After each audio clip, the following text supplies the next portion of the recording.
there is an unexpected pause, it may be because one of us has lost power somewhere, but stick with us if you can, and we'll resume as soon as we're able to correct for that. This is the inaugural meeting of the stakeholder group that we've created. This meeting is being recorded and live streamed and will be posted on our YouTube page at some point in the near future after this meeting has ended. We want to give as much opportunity for feedback. This, at the end of the day, the purpose of this group is two-way communications. So we'll try and keep it as close to 50-50 as we can. I think for this first meeting, it may lean slightly in our favor in terms of the balance of time, just because we feel we need probably to bring people up to a fairly common level of understanding of what NVTA is doing. So, but I hope in subsequent meetings that'll be much more evenly split than it will likely be today. Shri, do you want to advance to the next slide? And also we will be sharing this presentation deck with everyone who's on the call and everyone who was invited but unable to attend. So don't feel as though you've got to take copious notes as we go. The agenda we want to cover today, shown on the screen now. The role of this group obviously is important to understand. Then I want to give an overview of NVTA's primary responsibilities and our transaction process, transaction being the name for our long-range transportation plan. And then going to invite Tom Harrington, who is project manager for our consultant team, representing or led by Cambridge Systematics, to just give us a quick overview of the public engagement findings from earlier this summer and fall.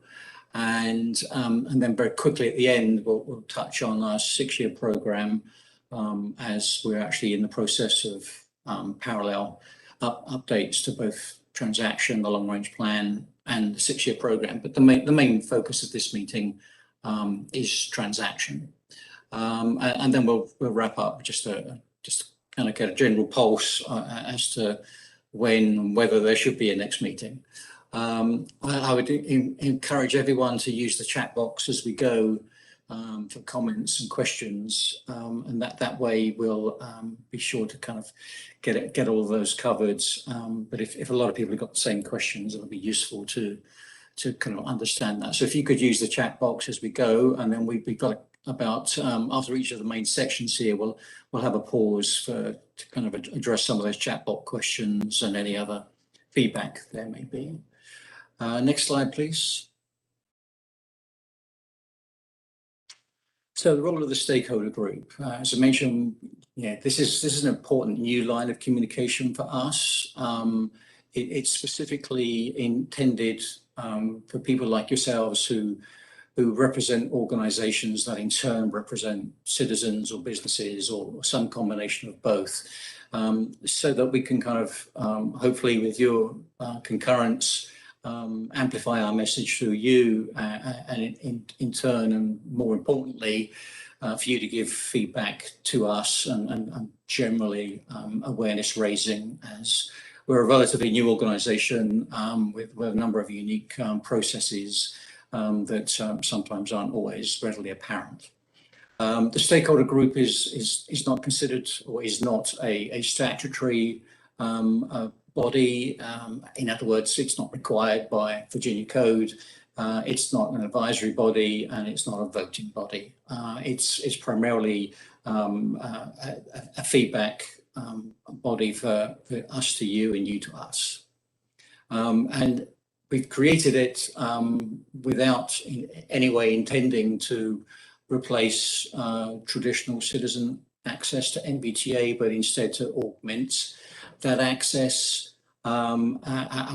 That's normally done with citizens. We normally get public comment when we're in a public comment period, usually associated with a public hearing, or in some cases other kind of survey mode, as we were over the summer.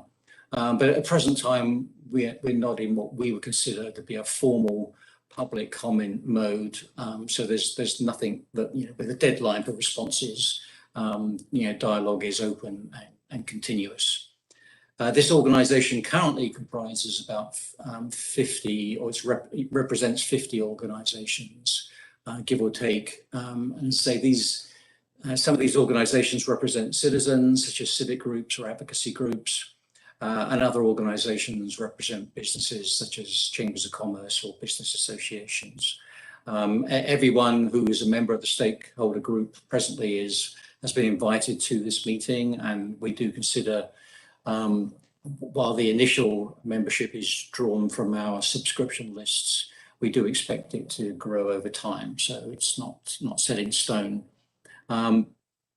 We anticipate meeting 3 or 4 times a year when there's a genuine purpose to meet, to exchange information. We don't want to take up your time when there is actually no information to share, since we remain open for communications on a one-on-one basis at all times. And obviously the inaugural meeting is today. So next slide, please, Sri.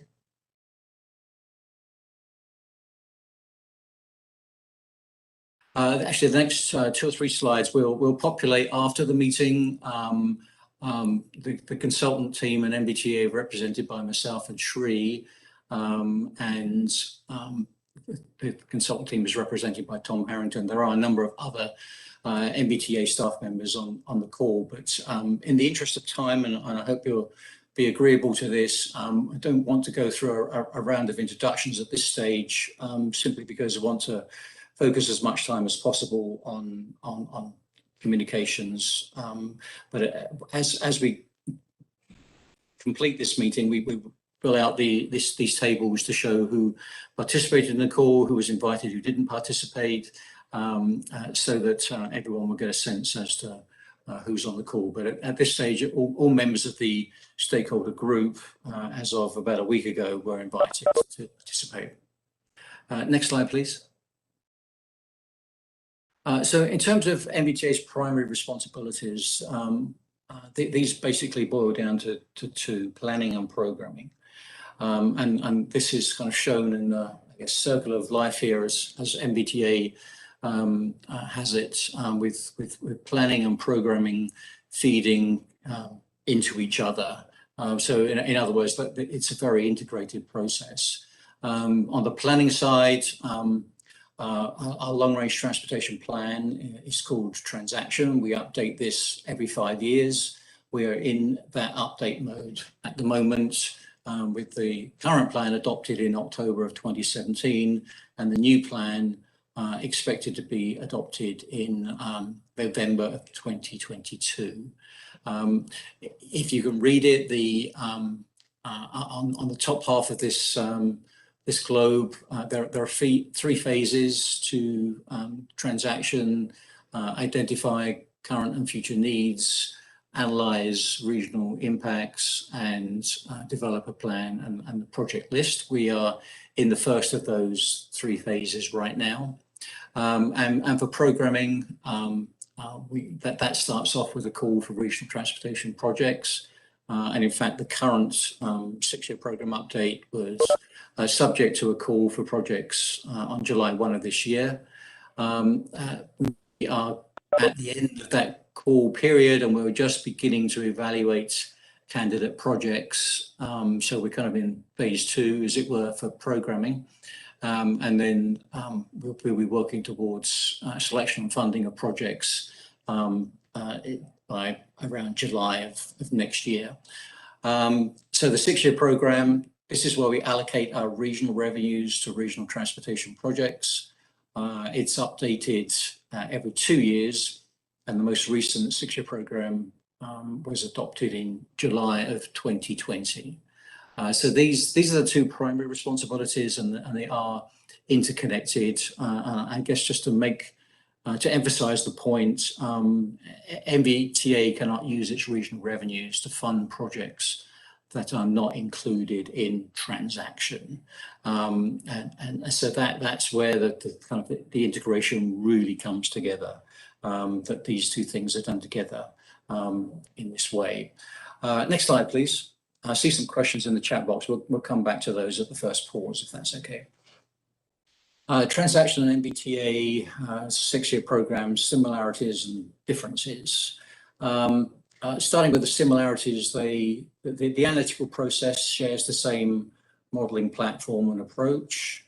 Both transaction and the 6-year program use MWCOG's regional cooperative planning forecasts, but NVTA has no role in the development of those planning forecasts, but we use them as they are updated. Transaction uses weighted performance measures to generate what we call transaction ratings, which are then used with other quantitative and qualitative components together with public comment as part of NVTA's 6-year program process. Projects must be included in the current transaction project list to be eligible for funding, as I mentioned on the previous slide. Some differences. Transaction is fiscally and geographically unconstrained. That's to say, that there is no financial constraint on including projects in the plan, and indeed there is no geographic constraint either, and the current plan does include projects outside of Northern Virginia. The 6-year program, on the other hand, is constrained fiscally to the available regional revenues that are used to allocate in each 2-year update. Each project submitted for 6-year program funding consideration requires a governing body resolution for us to consider it, whereas the transaction project list is approved in its entirety by NVTA as part of the transaction adoption process. NVTA has no direct influence over the choice of projects that are submitted for 6-year program funding consideration. While the model horizon year for both transaction and 6-year program is typically several decades into the future, the funding horizon for the 6-year program is generally 6 years or less. So again, to kind of mention this integration between the long-range plan and the 6-year program, we are looking out a long way as we develop the plan, but as soon as it is adopted, the projects that are in the project list associated with the plan can be funded, or some of them can be funded within a matter of years. Next slide, please.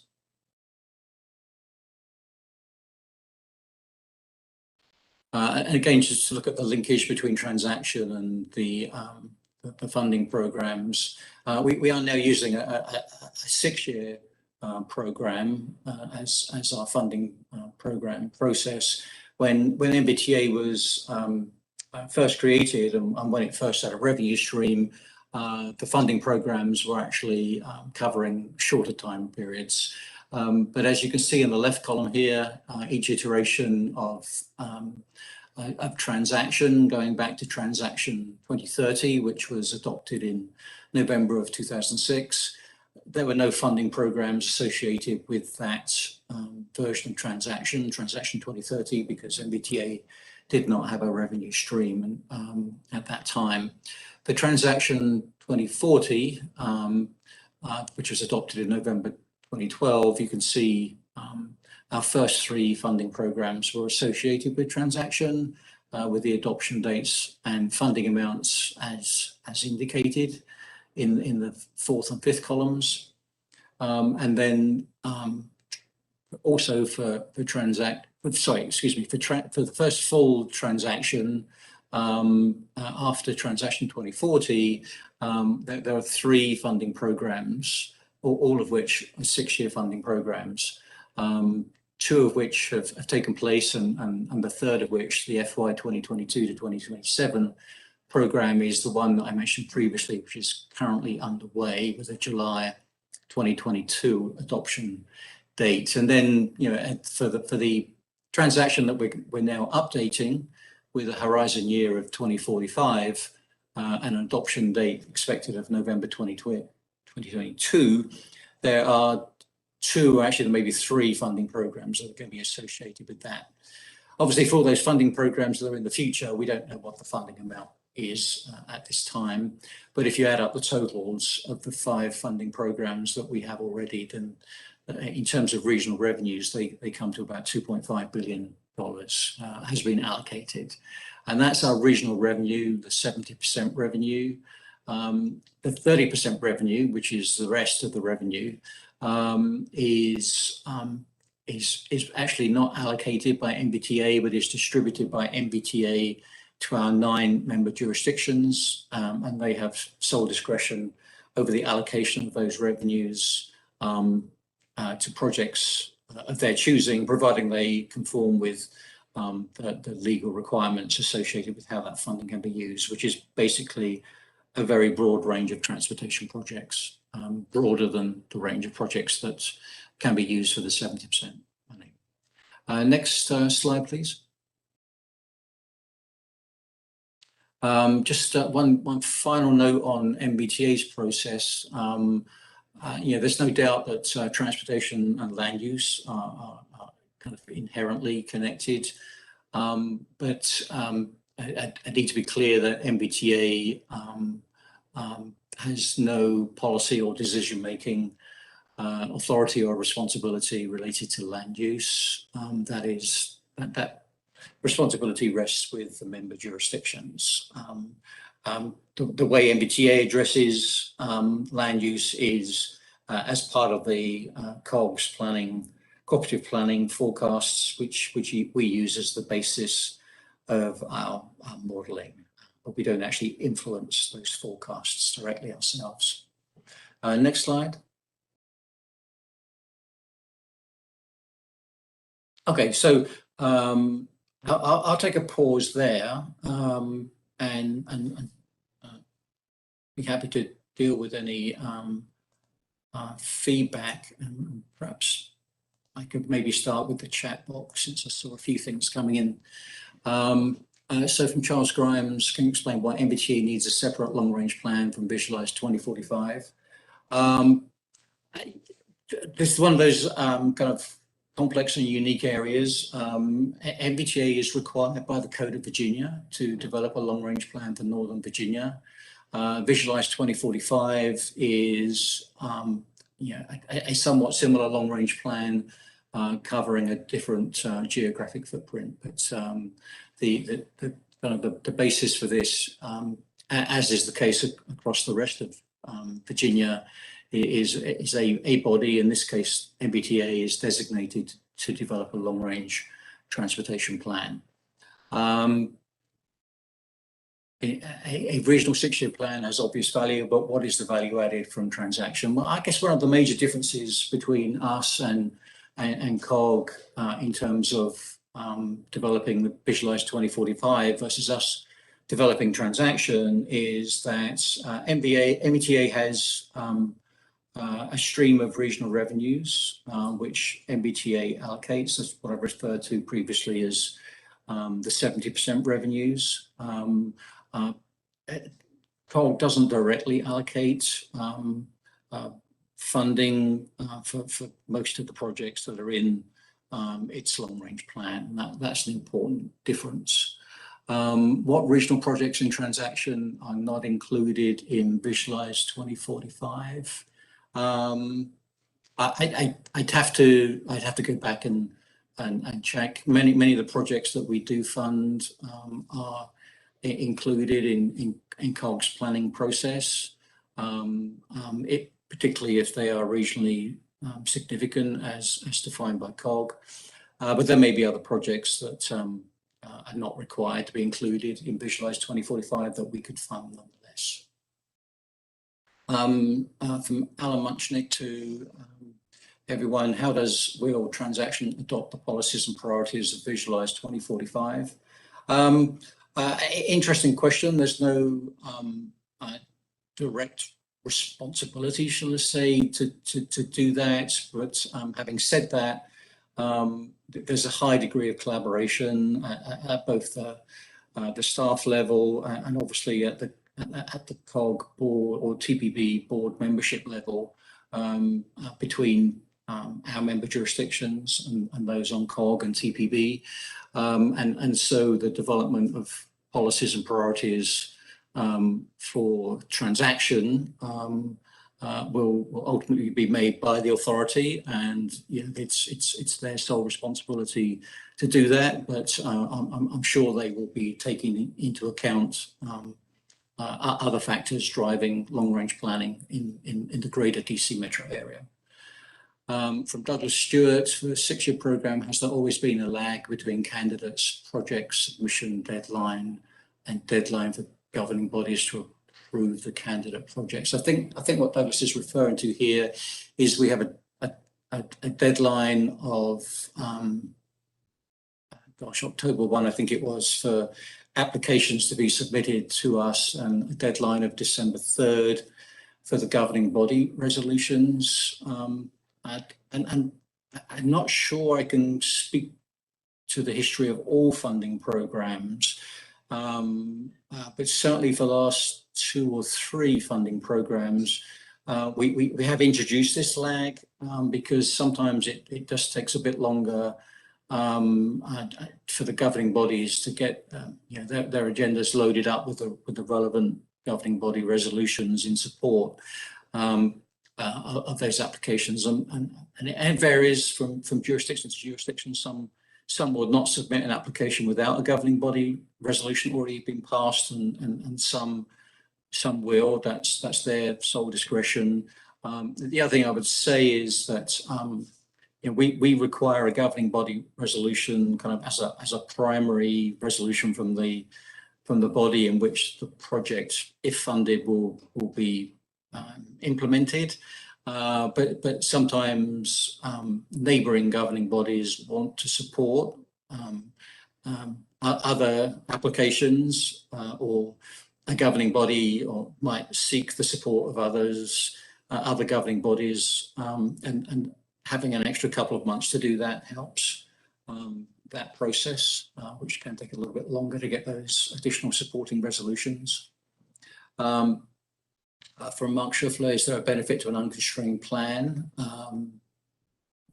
Yes, I think that the real benefit of an unconstrained plan is that we can look at a broad totality of what the future may look like, and kind of look at alternatives to some extent, and not let our plan be constrained by funding. The fiscal constraint comes in obviously at the point when we're actually beginning to fund projects, but looking at a greater population of projects will hopefully help the process in deciding what would be the best projects to submit. So if the plan was not unconstrained, I don't know how we would be confident that we've got the complete range of projects that might be worthy of being funded. Again, from Mark, is it correct to say any new innovative project developed 2023 after transaction approval could not receive NVTA funding until 2032? I'm not sure about the numbers, but it is fair to say that the accurate thing I could say is that if a project is not included in the current version of transaction, we cannot fund it. It will be speculative to say when it could be funded, because it may or may not appear in the next iteration of a transaction update. But so it's probably best for me just to say the candidates for funding are the projects that are in the current long-range plan. And if a project comes to light subsequent to that, then it'll almost certainly have to wait till the next 5-year cycle begins. We do have provision to do mid-cycle updates to the long-range plan. We've never actually done that, although it has been discussed. We do not have funding to do a mid-cycle update, so it would probably fall on the entities that are looking for a mid-cycle update to actually fund that update as well, which could obviously run to hundreds of thousands of dollars or more. do the jurisdictions projects need to be in the transaction plan? To be funded using our regional revenues, yes, they do. Obviously, NVTA is not the only funding body, so that's not a requirement if there's other funding sources. And indeed, if a project can be funded using 30% revenues, what we call our local revenues, while one of the criteria for using the 30% money is inclusion in the plan, it isn't a requirement. So providing it's a transportation project, it can be funded using NVTA's local revenues, the 30% revenues, without being required to be in the plan. From Alan, can NVTA require localities to hold public hearings before submitting funding requests to NVTA? I do not believe we had that authority. But I'd have to double check. Shri or someone on my team could make a note to follow up on that. But I don't believe we have any formal authority to require that. Typically, approval by the local governing body is placed like a consent agenda with no prior public meetings or hearings. Again, I can't really comment on the process that individual member jurisdictions go through. What I would say is sometimes it can be a bit of a chicken and egg if a jurisdiction's looking for funding to do the very early stages of a project. They may have to start with a request to us for funding. What I will say is that any jurisdiction that has a project funded by NVTA is expected to go through all due process that they will go through regardless of the funding source. Or should I say all applicable process.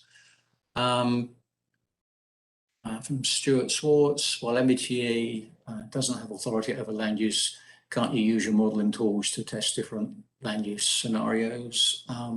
We can do that. We actually did do that on the last update cycle, and probably we'd need to have an offline discussion about what the findings were, because it was quite in depth. The question did come up this time as to whether we should repeat those land use scenarios, and we concluded that probably, given we're looking out 20-30 years into the future, the way the cooperative planning forecasts are developed, we didn't perceive there would be a big enough difference from last time to justify redoing it, and instead we're using our resources to look at different scenarios this time. But I think the strict answer to the question is yes, we did do that last time. From Charles, how does NVTA assess greenhouse gas emissions associated with projects? So those proposals most consistent with NVCOG local targets to cut emissions by 2030 get priority. We'll probably come back to this in a while, because it is quite a topical subject right now. So if I could just ask you to hold that thought, that there's a place in this presentation when we'll get to that. How long does it actually take to run the transaction model once the inputs are agreed to? What is the cost each time? I could ask Tom Harrington from Cambridge to answer that question, but I think it's actually quite a hypothetical one at this stage, because it's going to depend upon so many different factors, and the way Cambridge's contract is structured, they're not really pricing on the basis of model runs per se, so that information may not even be readily to hand. But Jason, if I may take that as an offline, or take it as something we'll come back and provide some information on later, because I don't think it's going to be readily to hand anyway. From Mark, is the list of candidate projects submitted for the SixYear program available for review? It's not yet available for public review. It will be as soon as we can complete our eligibility reviews. We don't want to release a list of projects that that may actually include projects that are ineligible. So we need to do some due diligence before we're ready to do that. But I would certainly hope that by the time of the NVTA's December meeting, we will be able to do that, if not sooner. But I think for now we're targeting December to kind of publicly release the list of projects. We obviously won't have any evaluation at that time, other than confirmation of eligibility. From Bethany, transportation seems to implicitly put cars first and evaluate all other forms of transportation in relation to car traffic. What do we need to change about the model assumptions to not orientate just around individual drivers? I mean, that's a good question. NVTA has always taken a multimodal approach, and our current model is actually making quite a few enhancements over the TPB model to try and kind of drill down into much more detail on all modes, not just auto. So, but another area that's going to be relevant in much the same way as the greenhouse gas question earlier is when we come to looking at the measures that are used to evaluate the projects in transaction. That's something I'll share with you shortly to address that. And Stuart, I think NVTA scenarios last time were post-processing based upon the same project list. We're again recommending and asking for a land use TOD transit TDM scenario with a different project list. To the extent that we can do that, we will certainly look at that. We have made provision in the structure of the contract to do some follow-up analysis after the public hearing, but we are also including four scenarios that will look at different approaches, and certainly some of the things that are mentioned on here will be covered by one or more of those scenarios. So I think we've embraced that with our approach, with the exception of specifically looking at different or distribution of land use differences, because, as I said, we think that what we learned last time will probably still hold this time. I'm going to make the big leap of faith here. Oh, there's one more question from Jason. Does transaction use COG's regional travel survey and commuter survey when looking at regional mode share? At this stage, Tom, if you're on the call, if you're very available to unmute yourself, could you address the way the modeling process that NVTA is using is embracing the points that Jason is raising here, Tom? Sure. Yeah, the new model set that's under development right now for transaction is based on the COG TPB model framework. And so the calibration of that model does use the travel surveys for calibration purposes. The NVTA model has additional enhancements beyond the COG TPB model, including more detailed traffic assignment and other enhancements. But yeah, fundamentally, it's based on information from COG, the calibration based on the travel survey. Yeah, thanks, Tom. Certainly, if there's any more questions on the topic of this overview I've just gone through, then please keep putting them in the chat box. I'd like to move through the next section because, in part, it will hopefully address some of the things which I've been unable to answer through this section. So, Sri, if you could advance the next slide, thanks. So it's getting a little bit more down into the weeds of what we're doing with transaction. For us, it starts really with the transaction vision statement, which is shown in the blue box here. This vision statement is modified from the vision statement which is in the current transaction, the one that was adopted in October of 2017. There's some similarities, but there's some important enhancements as well we consider. So Northern Virginia will plan for and invest in a safe, equitable, sustainable an integrated multimodal transportation system that enhances quality of life, strengthens the economy, and builds resilience. Part of that vision statement incorporates what for NVTA are new or our core values. We've never specifically designated core values in the way we approach the development of transaction. Some of these were perhaps kind of inherently included, but were not called out as such. We consider that by calling out these core values, it doesn't just affect, what projects get included in transaction or even how they're evaluated, but really the entirety of the whole process. And so the core values in this case are safety, equity, and sustainability. If we move to the next slide, just want to touch on those core values a little bit more.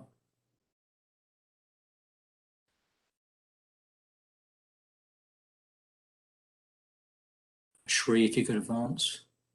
Thank you.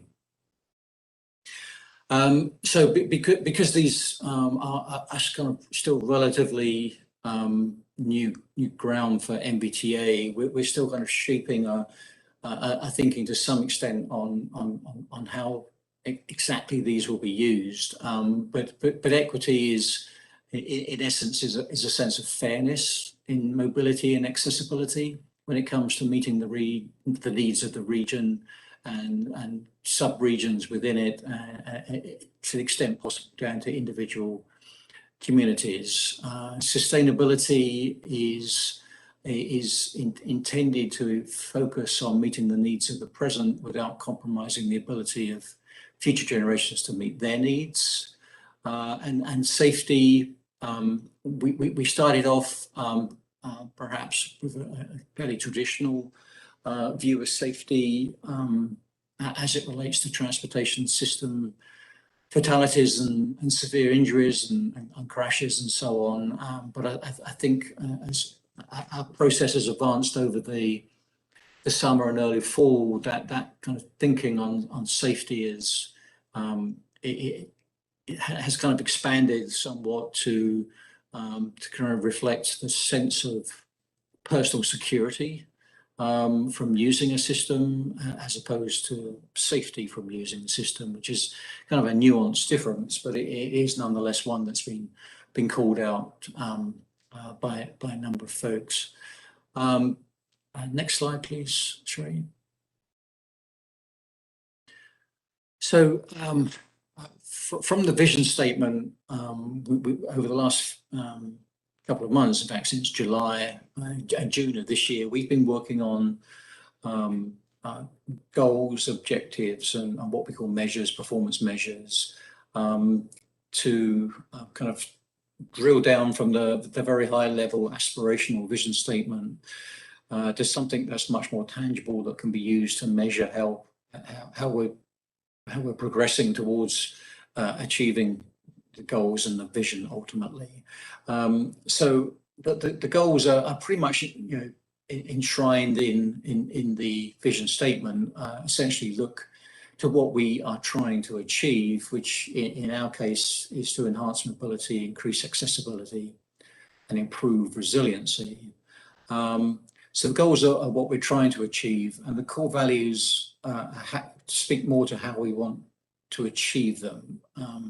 And there's obviously crossover here, but I kind of think of this as almost like a 3x3 matrix where the goals could be the horizontal rows, and the core values could be columns, and there's kind of intersections between all of these things. But the essential difference is goals are what we're looking to achieve, and core values are how we want to achieve them.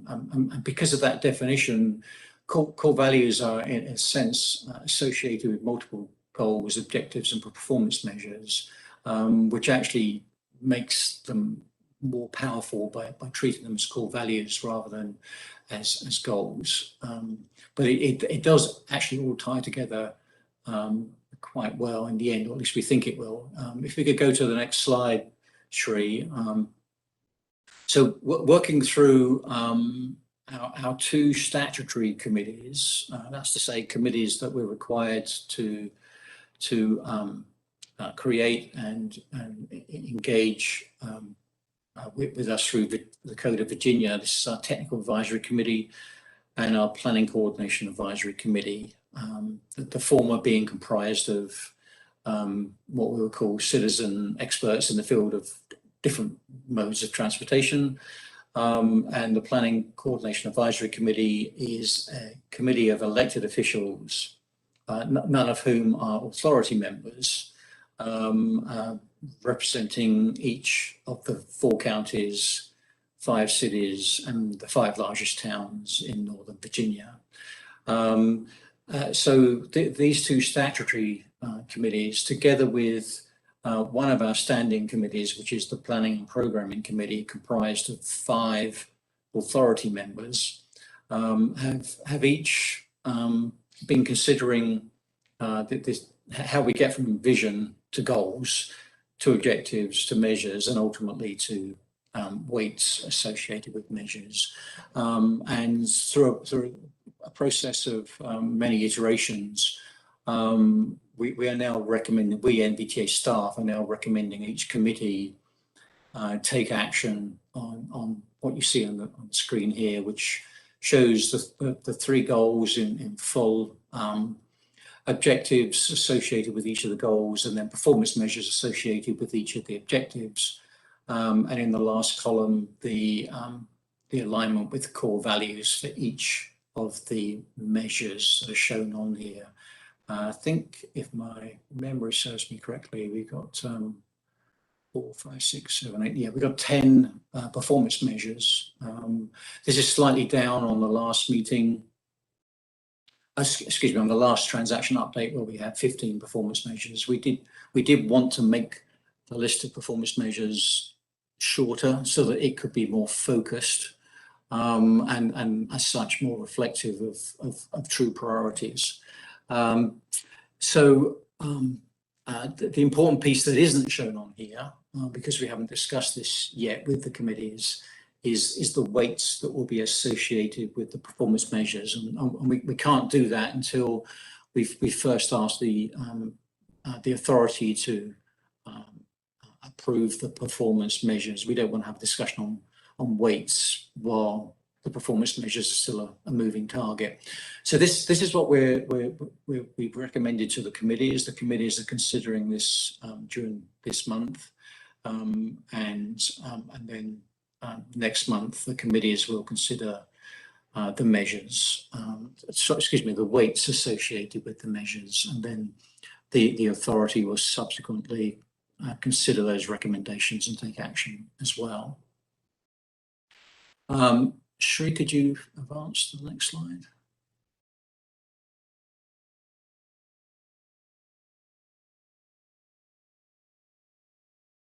Thank you. Okay, so just before I wrap up this section, just wanted to, actually, did we skip a slide? Was there a development and approval process slide? Yeah. Yes, just to kind of restate the timeline here. In November, we're looking to request that the NVTA approves the transaction goals, objectives, and measures.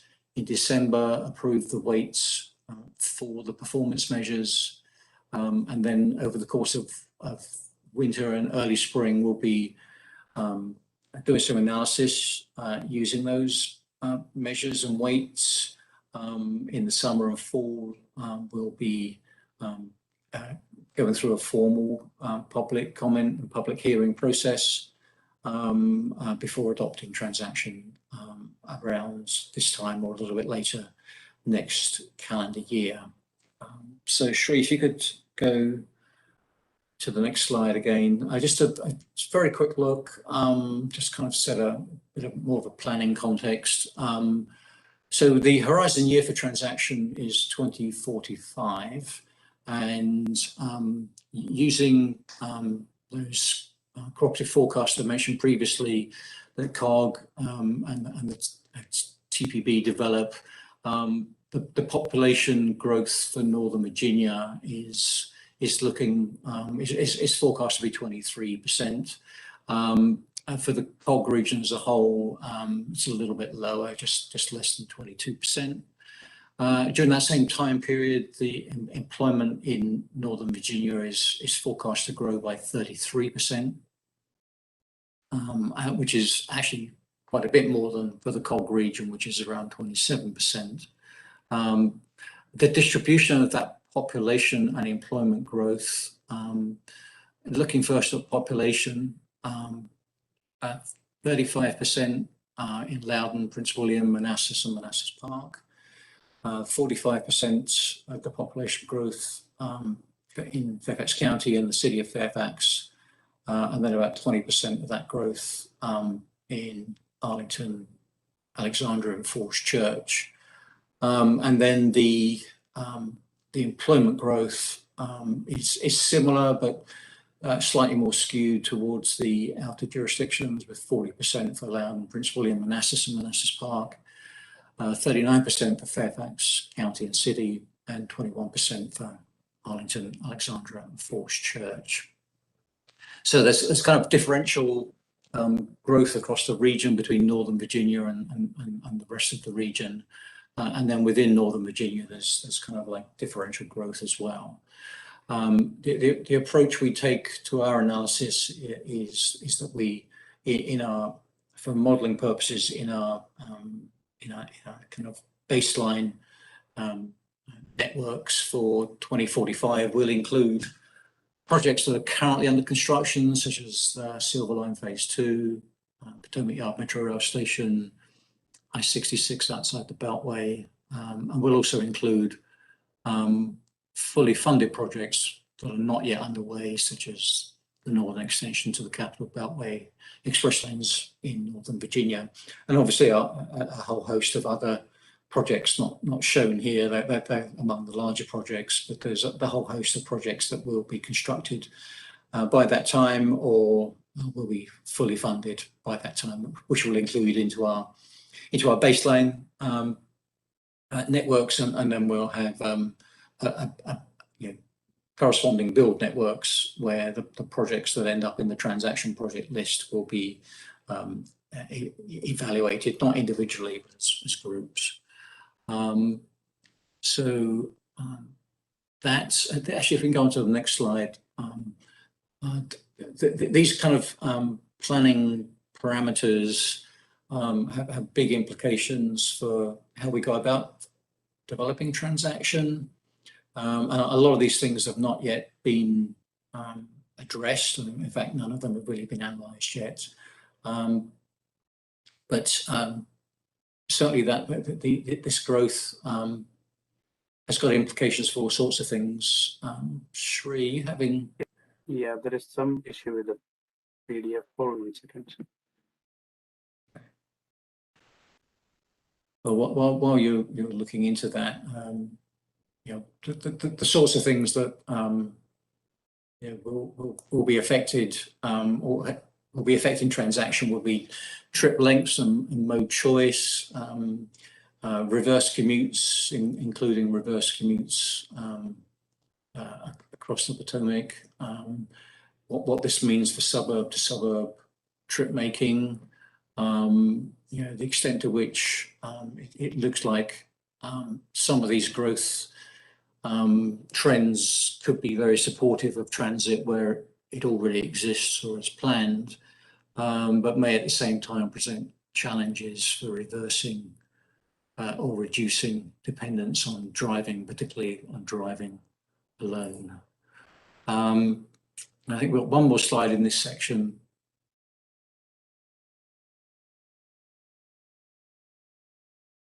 Which is dealing with uncertainty.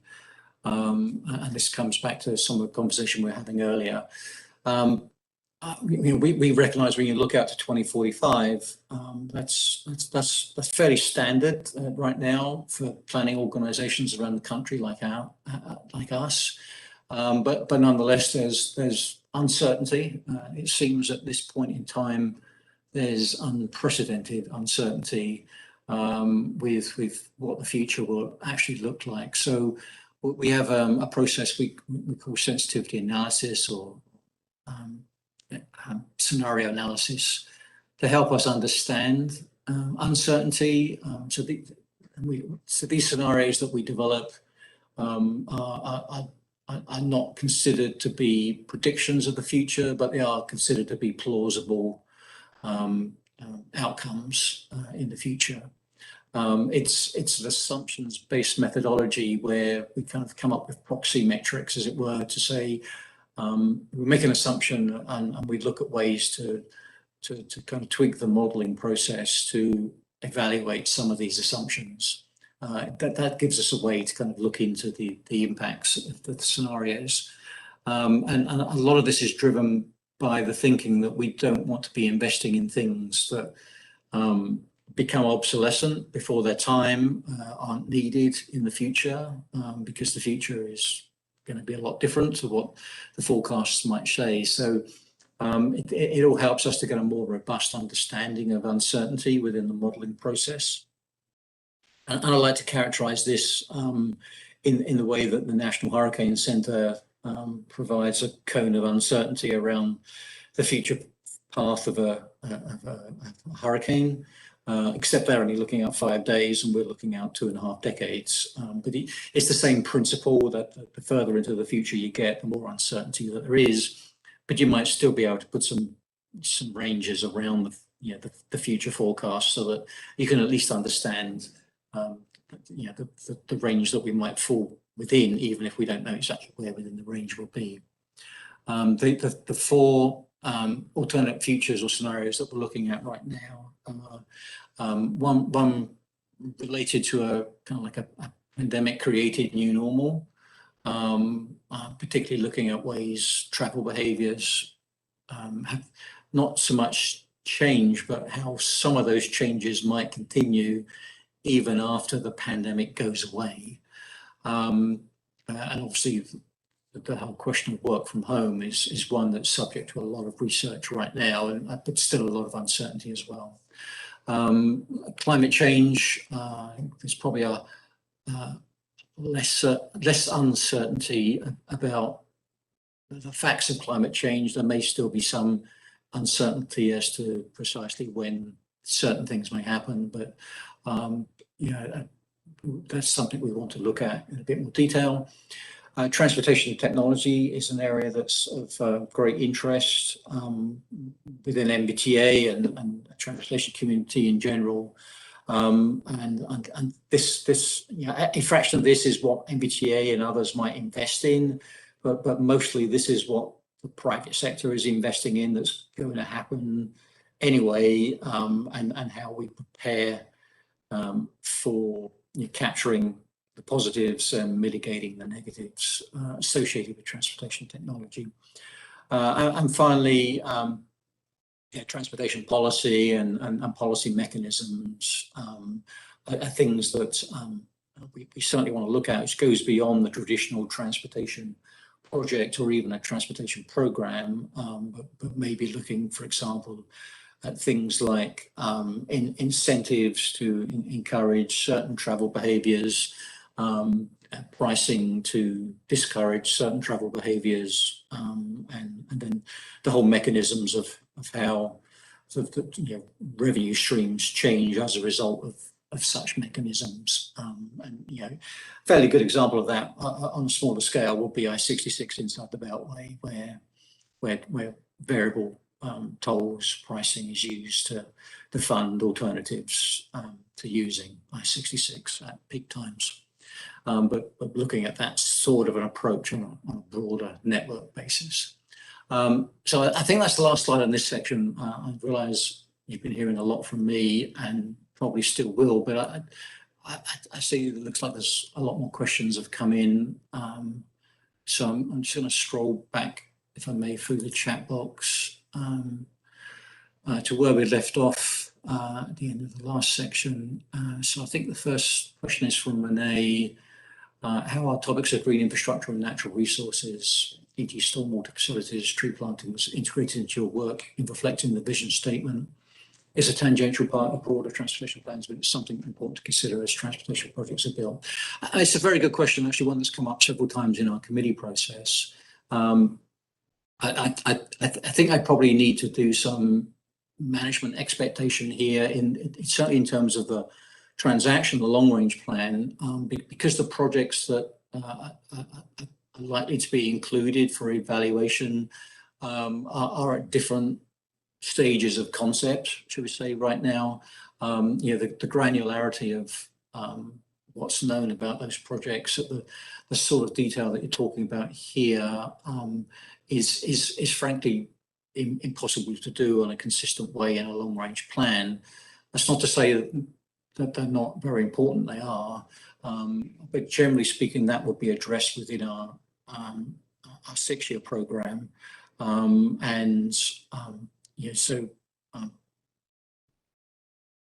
jurisdictions and agencies that are proposing projects be funded will be expected to address these things as part of their project application. So it kind of fits more into the 6-year program than it does into the long-range plan. And so as such, it's not really intended to be covered by the vision statement. But I do agree it is definitely relevant in kind of the life cycle of transportation planning, funding and deployment as projects do get built. To Alan, can the transaction and non-project funding analysis distinguish between projects that enhance mobility for Nova residents versus long-distance commuters from beyond Nova? By and large, we do not differentiate based on who's using a facility that's proposed for improvement. Since any improvements as kind of determined by what measures are ultimately approved will cover a wide range of people. That it's important. We look at the totality of doing that. So we do include, to the extent that our model includes trip making from beyond Northern Virginia, we do include that in our analysis. From Bill Pugh, following up on answer to the last question on COG regional travel survey, note that COG's current model being used for the ongoing visualized 2045 update is using 2014 travel patterns. So, for example, that means 2014 telecommuting rates, which were noticeably lower than those even in 2019. Likewise, 2014 data may not capture increased walking, biking, transit used in any jurisdictions shown in the TPB regional travel survey over 2008-2018. I'll give Tom an opportunity to weigh in on that again. It is I think, a fairly common problem that planning organizations are kind of grappling with right now. And certainly from our point of view, I think you may have written this question before I got to the slide on scenarios, but we do recognize that some changes have occurred much more recently, and so the way we would like to look at that is through the scenario analysis. So even if the most current databases and forecasts don't have that information, we'll still be able to get a sense as to sensitivity associated with what's kind of going on through that new normal post-pandemic scenario. Hey, Keith. Yeah. So as I understand it, COG, I guess, did a household survey in 2017, 2018. And then the one before that was 2007, 2008. So we did use the more recent 2017, 2018, or are using that one in the calibration of the NVTA model. We understand the last adopted COG model was still based on the 2007, 2008. So we feel good that, while it's not 2019, we do have pretty recent, data that was used to calibrate in regards to, trip patterns and trip rates, et cetera. Okay, thanks, Tom. Alan, what is meant by vehicle emissions? In this case here, we are really focusing on greenhouse gas emissions. we see as being, very important with respect to the sustainability core value. So that's what we're looking to evaluate the impact on from these projects. And the approach can kind of differentiate, between vehicles that are emitting versus vehicles that are zero emissions with respect to GHGs, greenhouse gases. From Mark, if the corridor does not have transit, example Route 28 between Prince William and Fairfax because of significant congestion, how is the total person hours of delay on transit measured for this corridor? Again, Tom, do you want to weigh in on this?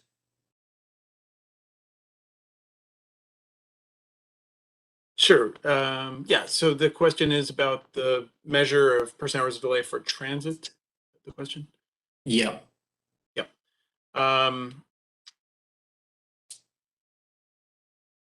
Yeah. I think on that one I have to get back to you on that specific situation. But the measure that we're describing here does generally it's looking at the how the transit vehicles, what sort of delay is added to their typical scheduled travel time is in the calculation of delay.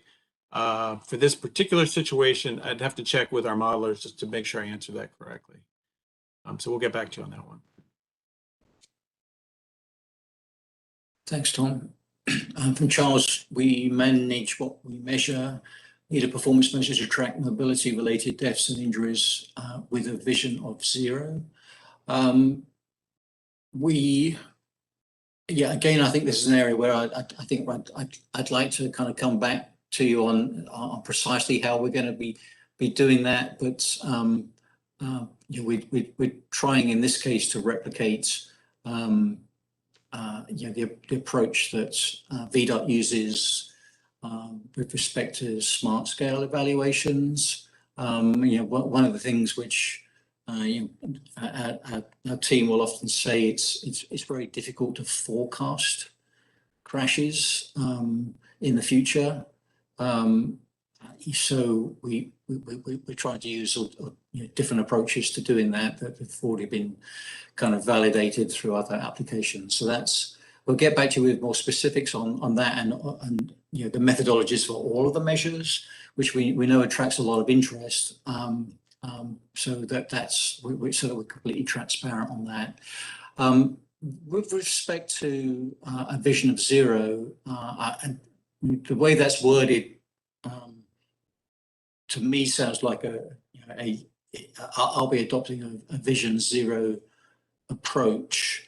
I guess it's kind of difficult for NVTA to have a vision zero, primarily because we're a planning and programming funding body as opposed to an implementation and operations body. So we can invest in projects and in some cases programs perhaps, but in terms of what happens on the ground, we have no control over that. We really have to defer to the region's agencies and in some cases jurisdictions on that. And I think all of those are actually kind of grappling with how to actually implement Vision Zero. Don't get me wrong, I think it is a great way to go, but I think it's one of those situations where it's very easy to say it, but practice shows it's much harder to do it. And one thing I always come back to, this in the context of self-driving vehicles and technology, is whenever I hear from someone at NHTSA or US DOT saying that 94% of crashes are caused by humans, and again that kind of highlights part of the problem. Now, certainly the approach that we're adopting within transaction will look at projects such as traffic calming projects that improve pedestrian safety through enhanced crossings and dedicated rails, etc. Those sorts of projects, we hope, depending on how the authority sets about approving measures and weights associated with measures, those sorts of projects will score reasonably well, I think. But in terms of going the whole way to Vision Zero, I think that's a tough one for NVTA to take on board, because I think we would be creating an expectation that I don't believe we could follow through. So I'll probably leave that there. From Douglas, can you discuss how you were measuring transportation emissions in last transaction? My understanding was the main measurement tool was vehicle speed as a measure of reduced fuel use. Vehicle speed is a factor. Vehicle miles traveled is perhaps a bigger factor. Again, as I mentioned earlier, we'll follow up with a detailed explanation of methodologies for all of the measures. But I think what we want to do is go beyond just having speed related. Certainly vehicles operate at an optimum speed, but optimum speed might vary by type of vehicle, so it's kind of challenging to average that. But certainly very fast moving and very slow moving stop-start vehicles are definitely emitting a lot more than vehicles, say, moving at 45 miles an hour. So that was why we embraced speed as part of that process. But it did also include, it was broken out by VMT. So obviously if VMT is reduced, then emissions will be reduced as well. What tool is used to measure induced traffic when assessing congestion reduction of a project? We can probably, again, there's an area where rather than going into a lengthy explanation now, we'll send something out after this meeting that kind of documents that a bit more. But the modelling process that we are using does embrace certain aspects of induced demand and others, some more so than others. So it is considered to a degree, but induced demand is also one of those things which again is challenging, but we'll document that separately. Isn't the projected location of future households and jobs in part a result of negotiation trading by the province of COG and based on capacity found in comp plans and or zoning? Therefore, the allocation of growth does not have to be inevitable. I'm going to just say straight here, I am not hands-on familiar with exactly how they do that. I think there is a certain amount of, I wouldn't call it negotiation or trading, but I mean, it's certainly driven by the member jurisdictions, the planning departments of the member jurisdictions, tabulating what they consider is going to happen in their jurisdiction. And then I think every so often, COG and TPB staff will kind of do some sort of regional synthesis of all of those forecasts, so that some of that growth is kind of redistributed around the region. But that I don't think happens at every single stage. Tom, you may know the answer to that. If you do, feel free to weigh in. If not, again, we'll follow up with a more detailed response subsequent. Yeah, no, I don't have a lot to add, just that, but also kind of in relation to the last question about induced demand, just that, accessibility, sort of the future travel times off the COG CLRP network are, consideration when they develop those cooperative land use forecasts. But as far as the specifics, I think I would agree with Keith there, just kind of defer to COG on that process. Okay, thanks, Tom. From Chris Latz, how will outcomes of the modelling be used to determine what projects are ultimately included in transaction, or won't they? It's more a question of, I think, I mean, the last transaction ended up with a project list of, I think it was 352 projects, with an associated but very estimated cost, if they could call it a planning level estimate of cost, at that time of about $43 billion, if memory serves me correctly. And keeping in mind, this is for the fiscally, geographically unconstrained plan. So that did include a number of projects which were outside of Northern Virginia, but mostly projects within Northern Virginia. Where we started last time was over 700 projects. And so not really so much as part of the modeling process. We kind of went through more of a filtering process to look at projects and say, is this project really just a local project, a good project, but not one that's really adding anything at a regional scale. And so we kind of went from 700 down to 350, give or take. For this update of transaction, we're kind of starting with that 350 that we finished with last time, and modifying that by eliminating some projects that have maybe already been funded and built, adding projects such as the one I think as Mark raised the question on earlier, or not specific project, but an example of a project that wasn't projects that weren't known about at the last update, which are now updated this time, made changes to other projects, and so on. So I think we're probably already starting in a place where we're fairly comfortable with a minimum number of projects.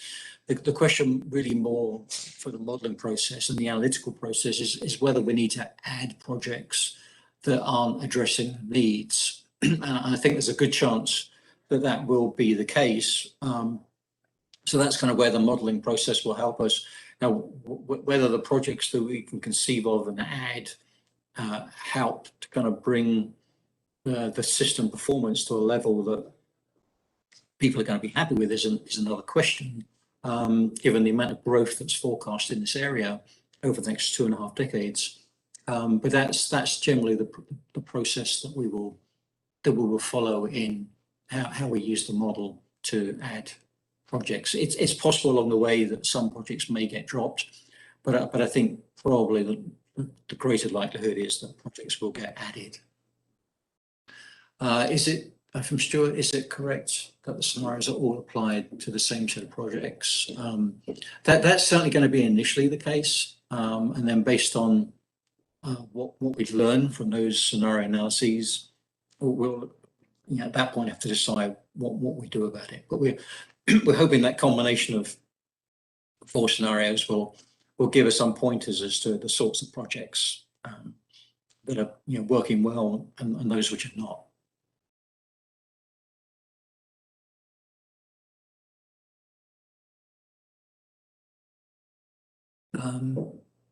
Bethany, do the models include a value for human life to compare the economic models of faster commutes? Are they making choices to accept non-zero number of pedestrian and biker deaths to optimize the system?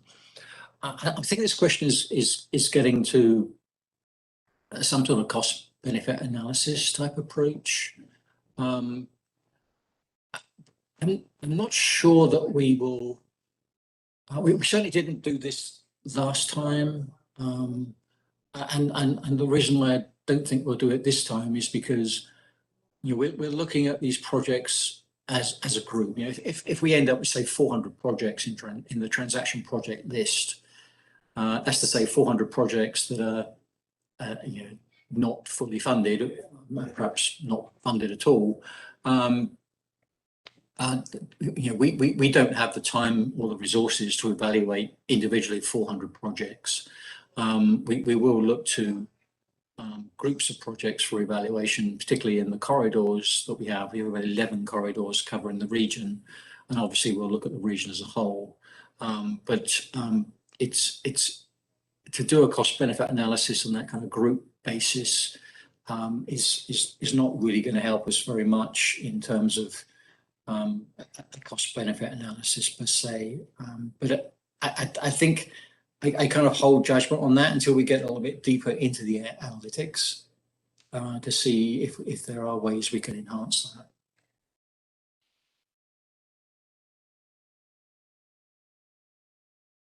From Mark, should NVTA transaction focus on shortfalls instead of rigid projects for the corridor, for example, allowing for either road widening versus multiple intersection improvement? That's an excellent question. We tried to do this last time. It can be difficult to do that when you've got those things overlaid on top of each other. It's hard to tell what's causing what change. But I think the possibility is there to look at that in particular situations, but we need again to get a bit further into the analysis. I do want to restate, just to be clear, we're not looking to use transaction as a means to evaluate individual projects. However, that's more a question for the jurisdictions and agencies to do before they submit funding requests, and in some cases that analysis might be done as part of NVTA funding through a alternatives analysis type assessment through preliminary engineering or something like that. From Bill, TPP's climate change mitigation study will produce results in December showing what levels of VMT reduction, rates of electric vehicle adoption will be needed for the region to meet its climate targets. Can Transit use this to set needed performance targets for sustainability? Certainly we're aware of that study and the timing of the results, and we appreciate TPB leading this effort. We are looking out for it, and if they stick to that schedule, then that will come. I don't want to kind of cause Tom any discomfort here, but that will come at a good time for us with respect to the scenario analysis we'll be doing, which, as I mentioned earlier, includes climate change. So I'm hopeful that some aspects of that TPB study can be embraced into our analysis, but if that study is delayed, which I know they did share some information a month or two back, so hopefully there is no concern about it being delayed, but that will be my only caveat. If it was delayed by 2 or 3 months, then that window of opportunity might pass. Certainly NVTA members, particularly those who represent the member jurisdictions, so that would be the 4 counties and the 5 cities, plus a representative for the towns, are all very directly or indirectly engaged in that work as well. So they're mindful of it, and I do believe that when it comes to the point when authority members are discussing measures and measure weights, that this will be certainly uppermost in their thought decision-making process.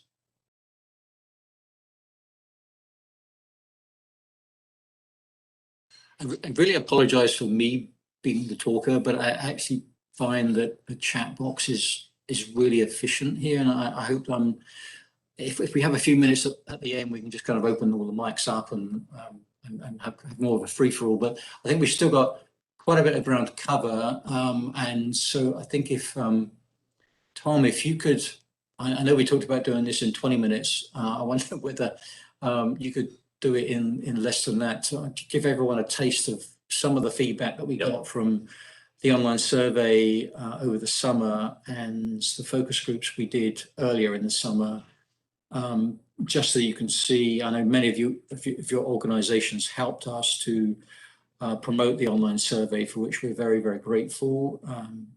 Anything that increases the response rate is always appreciated. So Tom, as swiftly as you can. Thank you. Yep. No problem, and I'll go through it pretty quickly, and I believe survey results are actually already on the NVTA website, so if you want to spend more time looking at some of these bar charts and things, you can do that after the meeting. So engagement is a key part of transaction. Our goals here are building awareness of the project, gathering input on needs, which we'll talk about, and also helping shape what we're doing with the objectives and measures in terms of weights and priorities. We had a variety of strategies. The online survey, which we're going to talk about, was a big part of that. We also had focus groups that we're going to talk about in a minute. And then a variety of ways of getting the word out. We had pop-up events, we used social media, and we had different meetings with the committees and with groups like this one. And so the website was updated, and different information was released as part of that social media to make everyone aware of this transaction update. Next.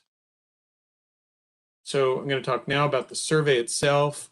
This was a survey done to gather feedback on travel behaviors, both before the pandemic, during the pandemic, and after the pandemic, and then also focused on needs and priorities for the region.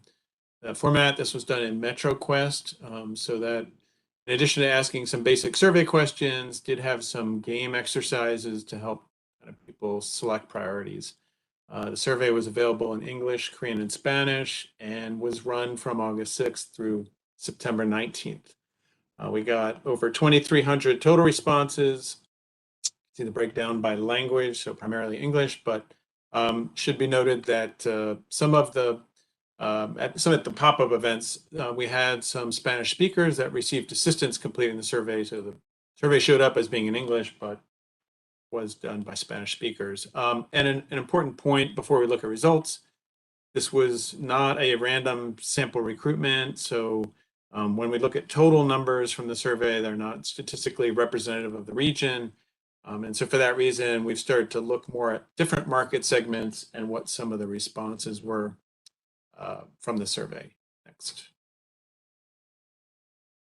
To that point, you can see the responses first by geography. So when we look, the core sort of jurisdictions of Arlington, Alexandria, Falls Church were 41% of the total responses. We did actually get responses from outside of NVTA's region. So we got some DC and Maryland and folks south of Northern Virginia that responded. So when you're just, 43% of the Northern Virginia responses were from the core jurisdictions. Fairfax County and Fairfax City were 37% of the Northern Virginia responses, and the outer ring of Loudoun, Prince William, Manassas were 19% of the responses. So we know we oversampled a bit in terms of the core jurisdictions of Arlington, Alexandria. In terms of demographics, 12% of the survey respondents were from households with less than 50,000 in income. So that is also a little bit of an undersample. I think statistically that segment is more like 17% of the population. 31% of the survey respondents identified as non-white or Hispanic, Latino, and that percentage closer to 49% for the region. So we got a good response, but it definitely undersampled in that demographic. We oversampled a little bit in people 65 or older, so we had 19% of responses from that age group versus 11% actual. Next. So we had a series of questions asking about travel behavior pre-pandemic, and then what folks expect to do after the pandemic. You can see we had good representation in terms of people that have used transit at least 3 days a week. It was 31%. 14% biked at least 3 days a week, 28% walked at least 3 days a week. When we asked whether people expect to change their behaviors, about a third did expect to change their sort of pre-pandemic behavior, travel after the pandemic. And that included both increases and decreases. So although here we're listing some of the reductions, 28% think they'll reduce driving after the pandemic, 21% expect to reduce transit use after the pandemic. We also had some increases in both driving and transit, and maybe less of a reduction in biking and walking, which seemed to be modes that people expect to use more after the pandemic. Next. The next set of questions were around factors that would influence the mode that people would choose to use for a trip. And so factors, so the most common response was that trip distance is a big factor in which mode you select. Travel time reliability next, traffic congestion, and then access to frequent transit.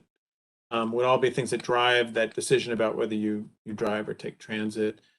Factors least likely to affect mode choice are more safety related, so concerns about crashes or concerns about crime. Next. We asked sort of what would it take, for you to try transit in terms of incentives. Some of the most common responses, if it got them to their destination faster, having more transit near home or near work, and more predictable travel time. Should be noted, only 12% reported they were not interested in trying transit. So there was definitely interest there in terms of the response pool that we heard from. Next. We had a series of questions around emerging technologies, specifically electric vehicles and automated vehicles. Respondents were more likely to consider using an EV when it's more readily available, when the infrastructure is there, or once the price is similar or lower than the price of a gasoline-powered car. So talk a minute about focus groups. There was definitely interest around electric vehicles, and we did hear some specific things about infrastructure, about being sure you had it if you are on a long distance trip or having it at your home to charge your vehicle. And then with automated vehicles, the concern was really having confidence that AVs were safe was one of the key obstacles in using that in the future. Okay. We asked a series of questions around priorities, and it should be noted that these align pretty well with the objectives that we're developing weights around for the measures. The priority most frequently ranked out of our group that responded to the survey was the more transit, walking, or biking options. And then the second and third most common were reducing traffic congestion and improving travel time predictability. But we also looked at this more by geographic area, and this again is why we think it's important to consider the different markets.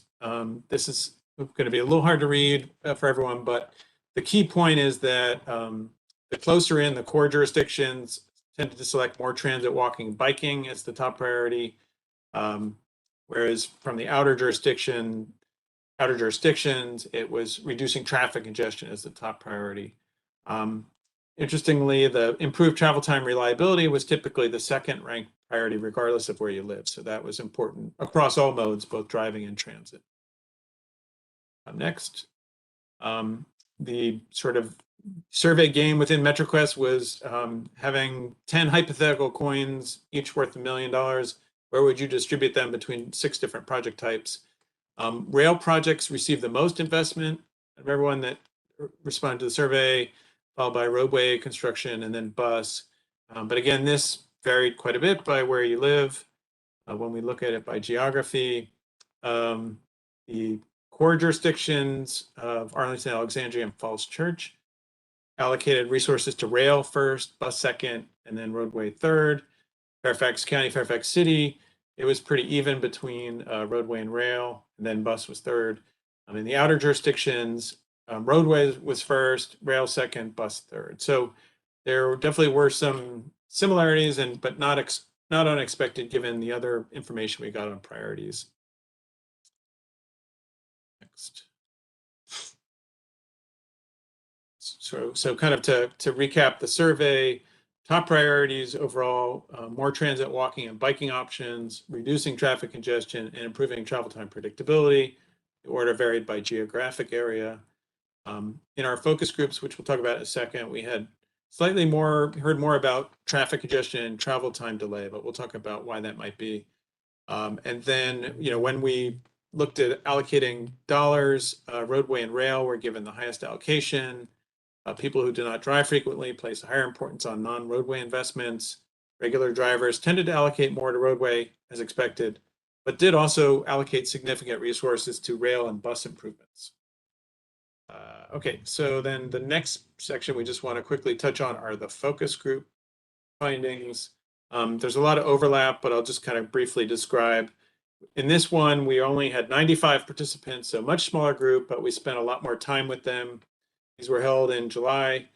And as you can see on the right there, we broke them into 4 market segments. So one divide was whether you were an area that had transit availability. So Arlington, Alexandria, and within 1 mile of a metro rail station, say in Fairfax County, was considered transit focused, or where else was non-transit focused. And then we also wanted to make sure that we reached those sort of equity emphasis areas. So we looked at minority, low income, and limited English proficiency, and made sure that we had groups also represented those groups.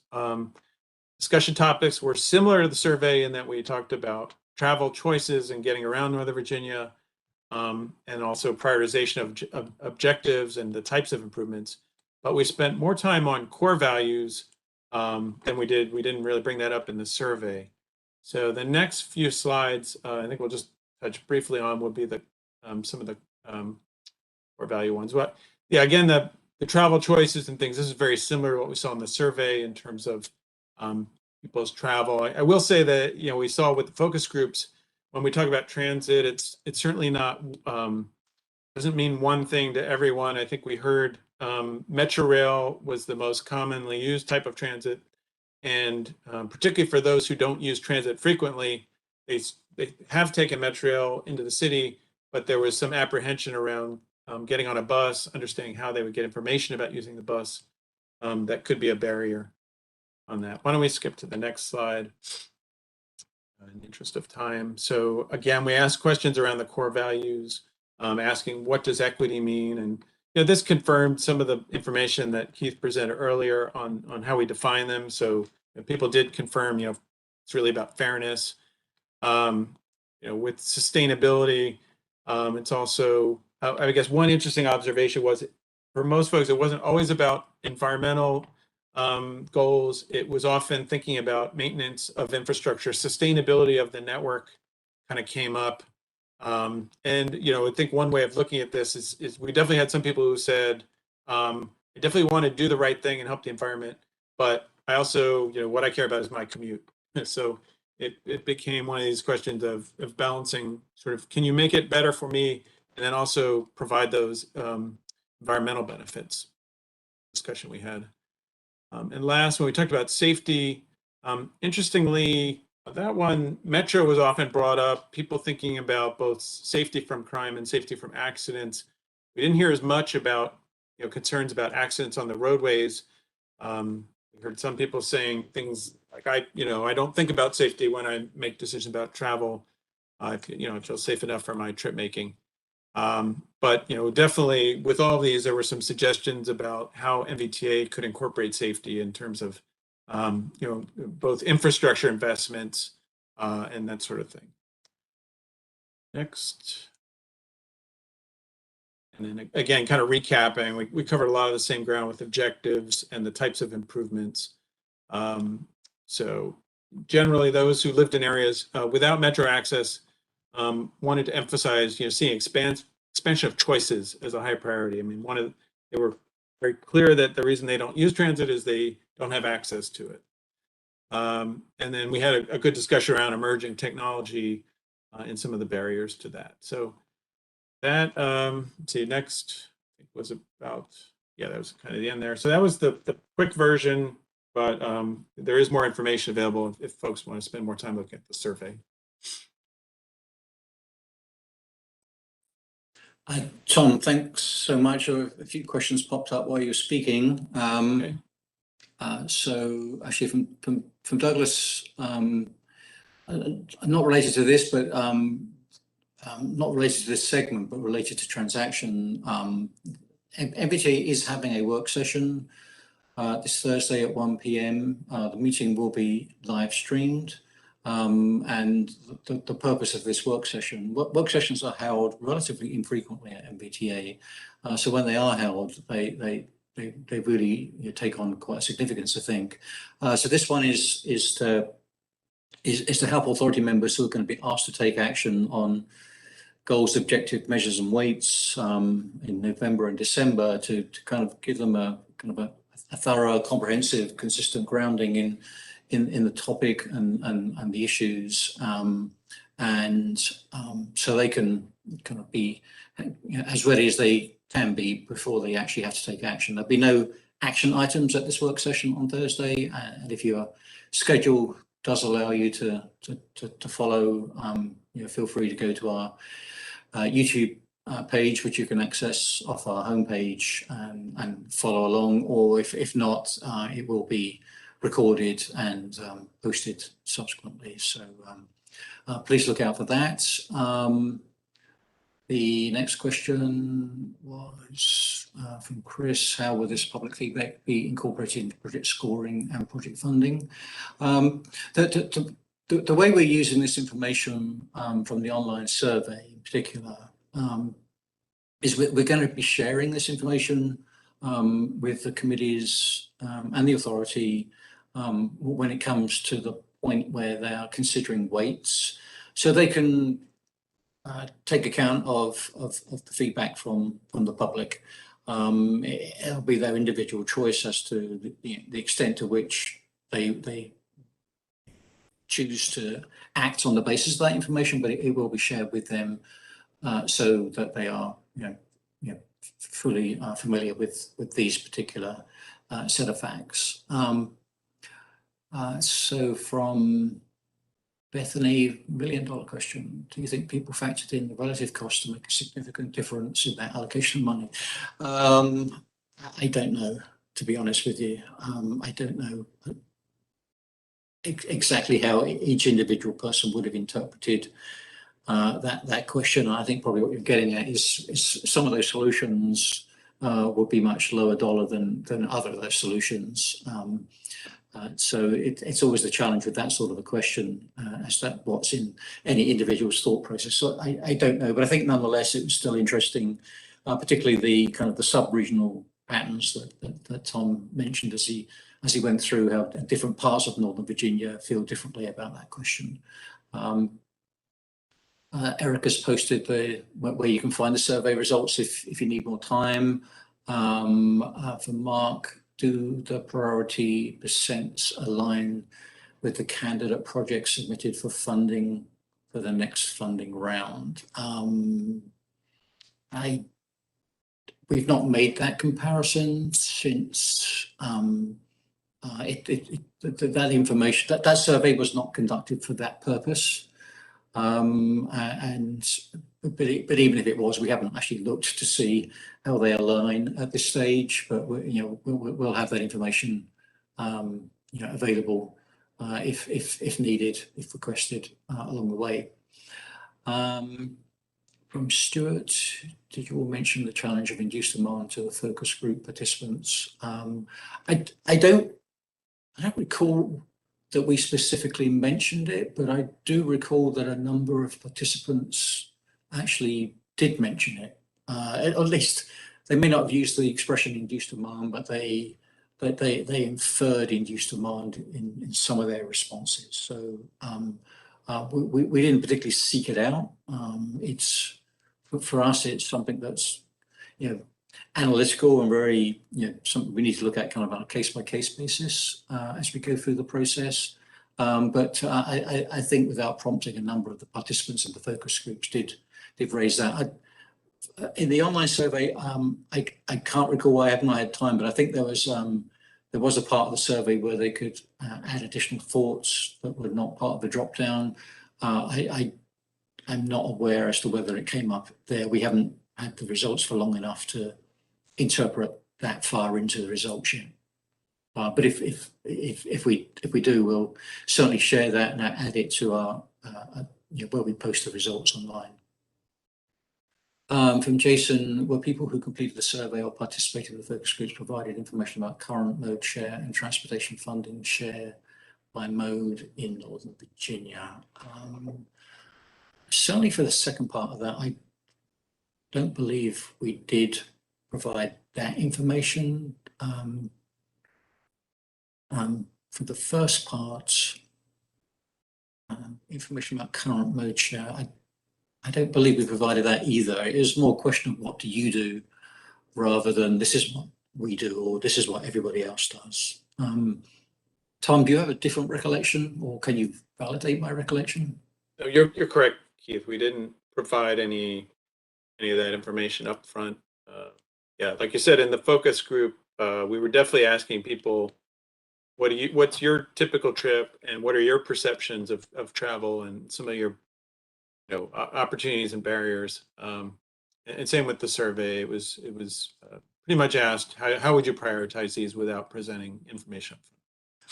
Right, yeah, and like most focus groups, this was conducted independently of us, and actually it was somewhat independent of Cambridge. Cambridge Systematics didn't do the focus groups. They actually subcontracted that work out to a professional focus group organization, and it's the same moderator for each of the 8 sessions, and she started each session saying something like, it won't hurt my feelings if you say terrible things about NVTA, because she had no vested interest in making us look good. And while it made me kind of twitch when she said that, it's perfectly true that we wanted this to be independent, objective, and we didn't want to change it in any way. The only point in the focus groups where we did provide information after the fact was on the discussion on core values, because the core values are so new to us.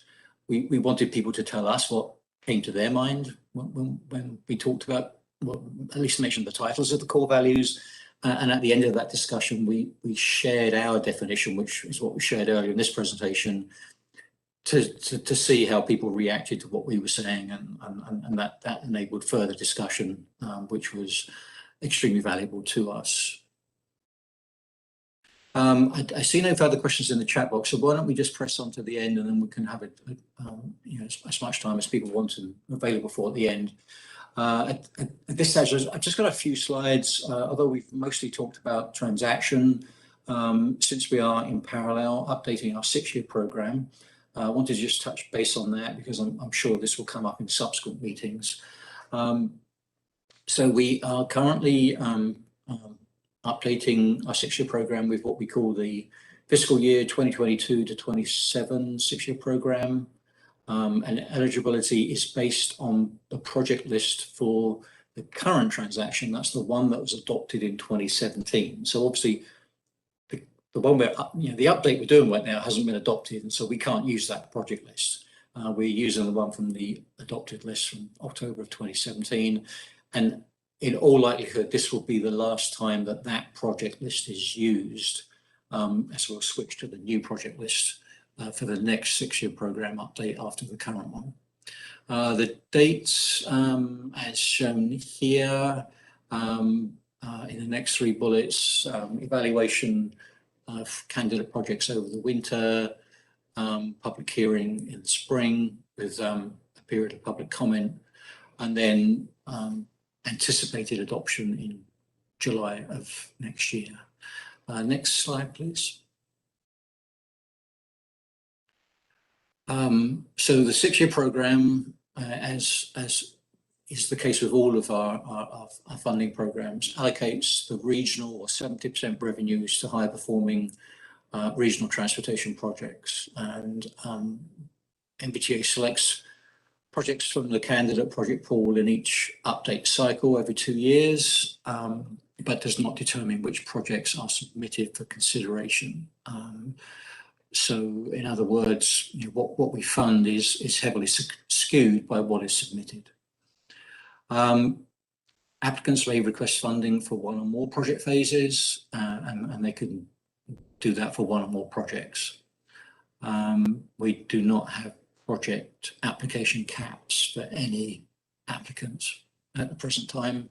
Instead, we encourage them to be strategic and tactical with the way they approach funding requests, since this is a very competitive funding program, and becoming more so, it seems. In turn, NVTA may approve funding for some or all of the total amount requested for each project. Generally, NVTA has funded 100% of the request. In some cases, it's not been possible to do that for various reasons, and so in those situations, a partial funding approval will be made, and it'll be up to the jurisdictional agency to decide how to fill the gap that's created by that partial funding approval. Next slide, please. Projects, too quick. Projects approved for inclusion in the 6-year program are typically implemented by, or at least in coordination with, the applicant. In other words, the applicant implements the project, not NVTA. In some cases, particularly in the case of road projects, VDOT may actually administer the project on behalf of the applicant. And in the case of, certainly in the Potomac Yard Metro Rail Station, the applicant was the City of Alexandria, but Armada is implementing the project. In the case of the Innovation Metro Rail Station on Silver Lane Phase 2, this one's even more complicated. The applicant was Fairfax County, but it's actually being implemented by a consortium working for MWA, the Airports Authority. But in that case, our agreement is with Fairfax County. So each one varies, but in no cases is NVTA, currently at least, the implementing body. Although I think we do have certain powers to do that, should we choose to do so. Project implementation subject to applicable federal, state, and local processes. Applicants are required to enter into a standard project agreement with us, typically within 3 months of appropriation of the regional revenues. Now, we do the appropriations on an annual basis in the spring of each year. So if the appropriation is April, then the applicants have May, June, and July, or if the appropriation is May, they'll have June, July, and September, since the authority doesn't meet in August. But they are supposed to get those SPAs lined up, ready for execution within 3 months of appropriation. Obviously, in many cases, we're actually allocating revenues in the out years. So like the current program is allocating revenues that we will receive in fiscal year 26 and 27. So we don't do the appropriation until we get much closer to the time. We can, in some limited situations, do a forward appropriation if our finance committee is agreeable to that. So it is possible, and there have been some cases recently where a project may have been awarded revenues for, say, fiscal year 24 and 25, but they got an appropriation for fiscal year 22. Just a particular combination of circumstances that sometimes makes that possible. Regional revenues are not a grant. So although an amount is approved, we actually reimburse applicants on the basis of eligible expense reports, in a sense, as the projects advance. And if at the end of that process, when the SPA is closed, any unused appropriations are returned to the Regional Revenue Fund for future allocation in a subsequent 6-year program update, the recipient doesn't get to keep the balance of the fund. So it's kind of a bit different to a grant in that sense. So those unused appropriations come back to NVTA. Obviously, the money never leaves NVTA without an approved expense report. So we hold the money until it's needed. I think that was my last slide on the 6-year program. Yep, so just looking at the chat box again. Mark, a question from Mark: for the 70% NVTA funding, why doesn't NVTA focus on solutions in the areas currently 2021 with the highest congestion? It appears that many of the candidate projects are just a wish list of local jurisdiction projects that have nothing to do with regional travel. If a project's in transaction, then it's deemed to be regional in some respect. Probably many different definitions of regional. So once it's included in an adopted version of transaction, its regionality is established, and then as we move to the 6-year program, which is, if you like, the constrained end of the process, the member jurisdictions and the agencies decide which projects they want to request funding for. So they pretty much choose the order in which they advance the projects. That's, as I mentioned earlier, that's not something we do. the responsibility for deciding which ones to advance for at least funding consideration is the responsibility of the applicant. So the reason for that is that they can use their best judgment as to the highest priorities for their locality if it's a member jurisdiction, rather than us tell them what their priorities should be. So it kind of harnesses, the regional approach at the NVTA level and the funding approach at the NVTA level, but it kind of meshes in with what the jurisdictions and agencies want to do soonest. And it's all competitive. Not everything that's submitted is going to get funded anyway. Like I said earlier, we do encourage applicants to be strategic and tactical in their approach, because we do state upfront what our evaluation process is. Obviously, eligibility is established by transaction, as is what we call the transaction rating, which is a calculation that we do at the project level. But we also, per Virginia Code, place a reliance on the inclusion of congestion reduction relative to cost, and another Virginia Code requirement, which is called long-term benefit, which is essentially something that a mechanism that ensures that over the long term, each jurisdiction receives a roughly equal share of the benefit as a share of revenues that can be attributed to their locality. So it's kind of a balancing mechanism over the longer term. So those three are kind of quantitative methods that we use, or components, and then there's also an extensive range of qualitative things that we include, including past performance on NVTA funded projects, and the extent to which they have it. Non-NVTA funding on a project is kind of a leveraging thing. There's several other things as well. And at the very end of the process, we also have, when we kind of come up with a near final set of recommendations, we take a look at it from the point of view of what we call geographic and modal balance, which is really intended to ensure that whatever the qualitative and quantitative analysis shows us, we don't want to put all the allocations in one jurisdiction or in one particular mode, so those things get taken into account.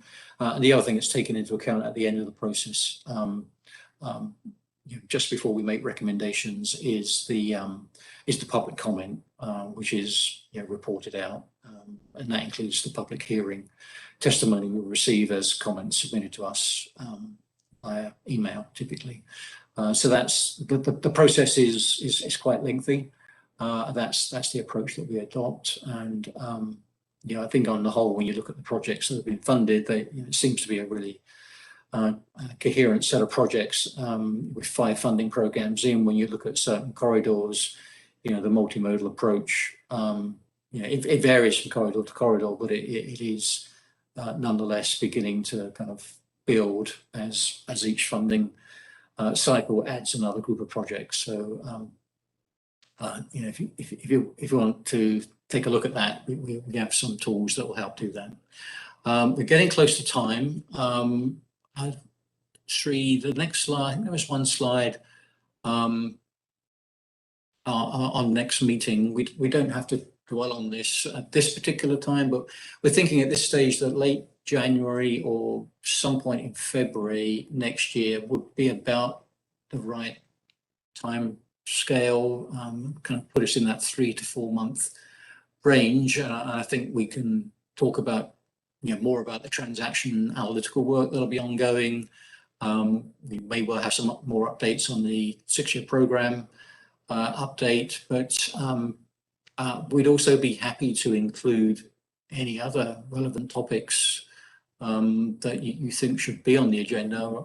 Also, certainly open to an in-person meeting, subject to space constraints, as well as obviously another virtual meeting. So we would welcome any feedback after this meeting, so we don't need to make a decision now on any of this stuff, but any feedback on the date and the topics, and any other feedback that you were not able to make through the chat box, any feedback on the stakeholder group process in general. And I just wanted to note 5 upcoming engagement opportunities. Later this year, we'll be doing our transportation perceptions tracking survey, which is like the 3rd or 4th iteration of this survey that we tend to do every couple of years. It'll be a kind of one of these invitation only type things to, you know, a randomly selected representative group of about 600 people, 600 Northern Virginians. So that's something to look out for, and that'll be reported out probably in February of next year. In December of 2021, I'm not sure. I think we do actually have a date for this now. If Erica could type it into the chat box, there is kind of like a legislatively mandated annual joint public hearing involving NVTA, NVTC, VRE, DRPT, and possibly CTB. I'm sure I might be misremembering that. But it is tentatively scheduled for December 15th. Would that be at 7 p.m., Erica? Perhaps you could confirm the time if you have one. Thank you. The NVTA organizational meeting is the first meeting in January, and this is typically the only meeting each year where there is a public comment opportunity at the front end of that meeting. So just to make you aware of that, NVTA meets typically at 7 p.m. on the 2nd Thursday of the month. But I don't think next year's schedule has been confirmed yet, so don't hold me to that. In spring, we'll be having a public hearing and public comment period for the fiscal 2022 to 27 6-year program. And in fall of 2022, we'll be having a public hearing and public comment period for transaction. So that'll be pretty early in the fall. And yes, we are having 2 public hearings next year, which I think is probably unprecedented for NVTA. So we will need to mitigate any potential confusion as to what each hearing is hearing about. So just seeing a few things pop up in the chat box. Will this presentation be provided to the stakeholder group? Yes, it will. And Erica's talked about the public hearing for the joint hearing. Let's see, a couple of things coming into me privately, so I won't respond to those immediately.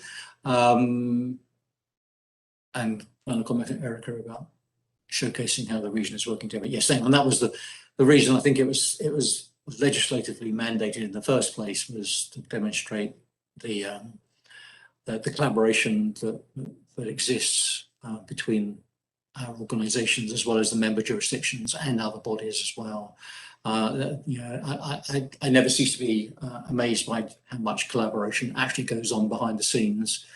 There is a lot of it going on. So with that, I think we're slightly over time, but if anyone has got any kind of pressing feedback they'd like to give, then feel free to just unmute yourself and have at it, and we'll try and keep it orderly if everyone starts talking over each other.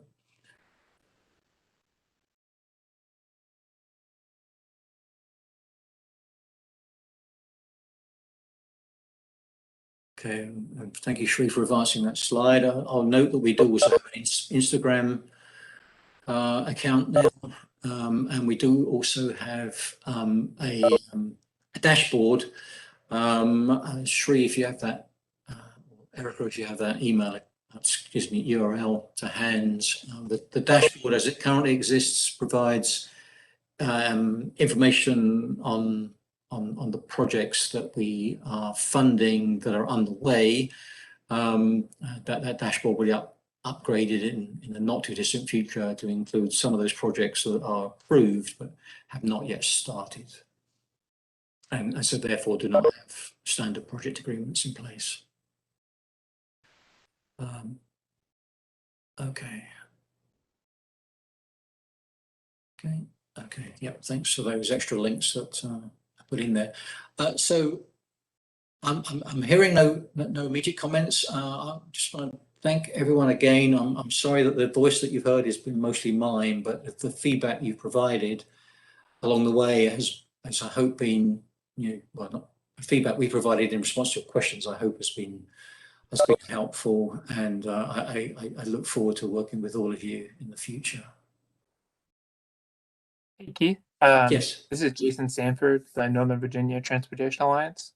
Hi, Jason. Hey, I just wanted to add a quick comment. I wanted to first of all say thank you to the authority for putting this process together. I know it is a big, complicated process with lots of details. It takes lots of time, energy, resources to really try to get it right. And this process is so important to the decisions that are made by the elected officials in the region. It's really important that we have good data, good information to help guide decisions, especially when we look at the values and the goals that you guys are trying to promote in terms of things like equity, sustainability. Those things are really important, and a lot of that is developed and comes through in this process. So just wanted to say, thank you for the good work that you guys do, and we look forward to continue to working with you as this process moves forward. Thank you so much, Jason. It's very kind of you. We appreciate the collaboration with you as well.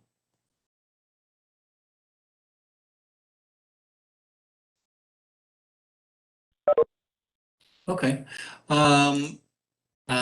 With this, then perhaps we can wrap up, and Shri and Tom, if you could just hang on at the end of the meeting, that'll be great. And look forward to speaking to everyone again soon. Thanks.